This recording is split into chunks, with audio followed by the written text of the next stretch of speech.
Ano ang sabi? Sa usapang pagbili ng bagong sasakyan, ano ang nagmamatter sa'yo? Style, functionality, features, reliability, pricing, o pati yung mismong pangalan ng car brand? Lahat na yan syempre importante. At sa kotse na pag-uusapan natin today, masasabi ko na lahat na yan nasa kanya. Lalo na yung huli, kasi brand name pa lang niya, kinikiliti na ang puso mo. Ang tinutukoy ko po ay ito, ang all-new 2024 Honda City RS. Let's go!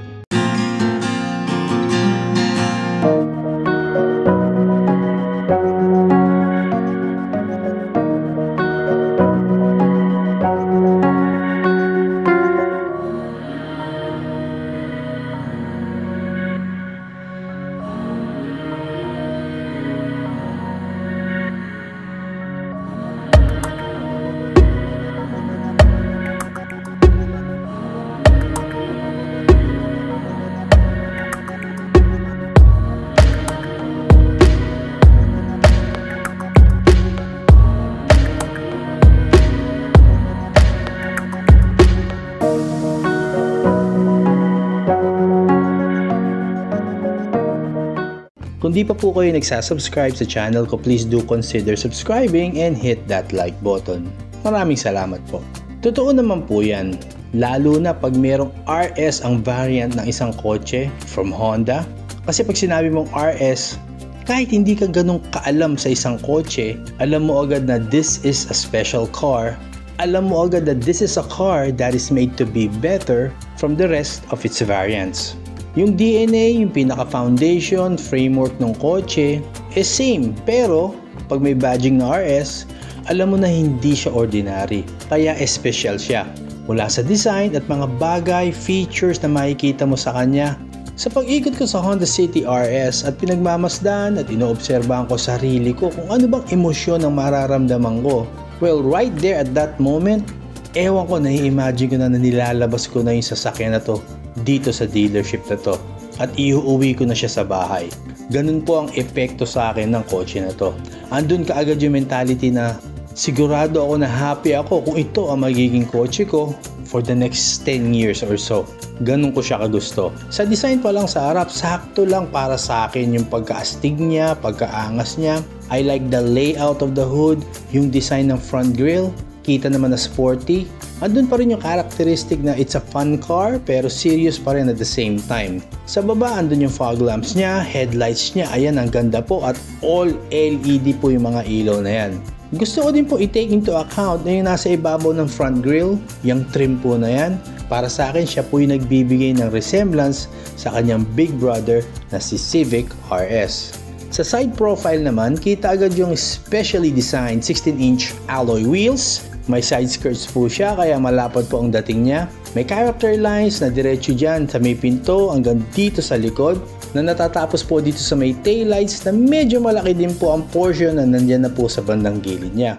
Para sa akin, okay po yan para mas visible yung sasakyan lalo na sa gabi.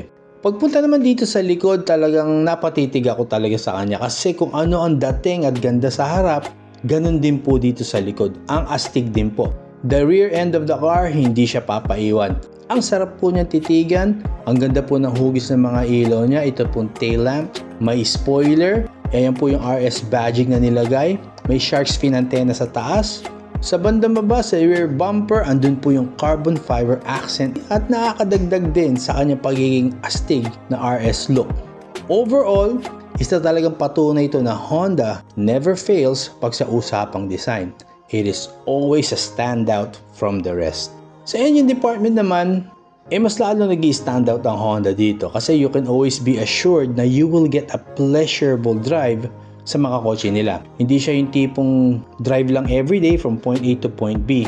Kasi kung maririnig mo sa mga feedback, sa mga sasakyan, sa mga kotse ng Honda, kahit naka CVT pa yan, ang ganda naman ng alis nito, ang ganda ng arangkada. Ibig sabihin po niyan, ang ganda ng response ng engine niya.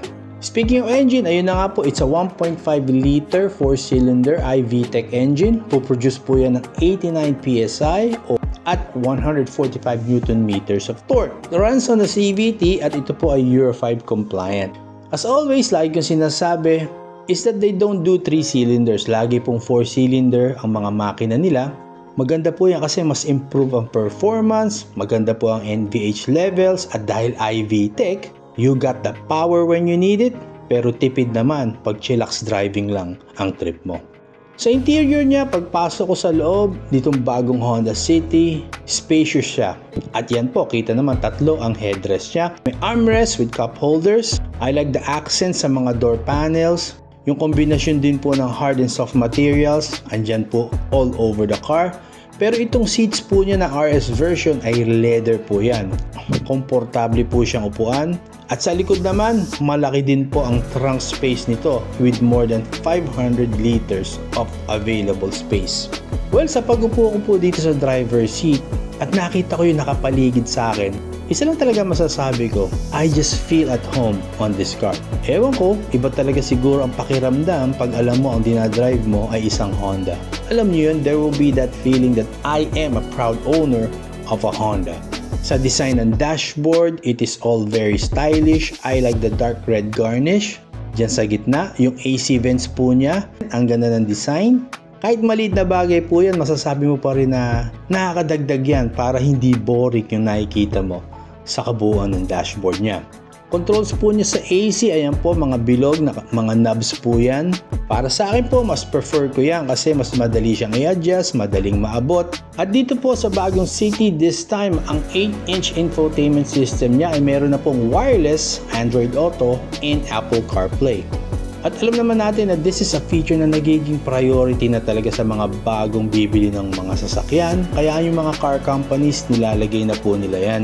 Yung gear selector po niya, ito pong shift knob mismo, it's all leather wrap. Pati na rin po itong steering wheel. Instrument panel niya, modern looking, pero andun pa rin yung analog na instrument cluster. At ang ganda rin po ng illumination niya. Gusto ko na rin pong i-mention sa kanya, andyan po yung kanyang armrest. Meron po siyang engine start button at may traditional handbrake. Para sa akin kasi, regardless of how modern or pricey ang isang kotse o sasakyan, preferred ko pa rin lagi ang simpleng handbrake over the modern electronic brake hold. Kasi I feel more secured at para sa akin mas maaasahan siya. Kaya good job for Honda for retaining this simple feature. Sa usapang feature, punta na tayo sa highlight ng safety feature ni Honda City. Kasi meron po siyang Honda Sensing. Na alam naman natin, most car companies ay may kanya-kanya ng tawag dyan, but it's all almost the same. It is a set of safety features to make sure na very safe ka inside this car. Ang nakakatawa po dito, hindi yan pinagdamot ng Honda across all variants ng bagong Honda City. Kaya it does not matter kung bibili nyo lang po yung base model, meron po siyang Honda Sensing. It is a big plus at good point for you to consider in buying this car. At sa usapang buying, ito po ang price ng all-new 2024 Honda City mula sa base model all the way sa ditong fini-feature natin na RS version. Ayan po. Sa pagtatapos, totoo naman po na it is priced higher kumpara sa counterparts niya sa same segment. Pero pag inisip mo na mabuti at marirealize mo na ito pala ang makukuha ko pag pinili ko yung kotse na to. Kasi it is a car that is well designed. Hindi kasi siya yung tipo ng kotse na pag nakita mo, okay na, that's it. Siya yung kotse na lilingunin mo. It is a beautiful car that you will appreciate for a very long time. Iba pa din talaga yung special ang character ng kotse mo. Kaya para sa akin, sulit na sulit pa din siya sa presyo na meron siya. At yun nga, as always, the way I end my videos pag Honda cars ang pinag-uusapan, ganun ko pa rin po siya tatapusin. At yun nga po, you can never go wrong with a Honda. Ito po ang 2024 Honda City RS. If you found some value on this video, please do consider subscribing and hit that like button. Maraming salamat po. Drive safe. I'll see you on the next one.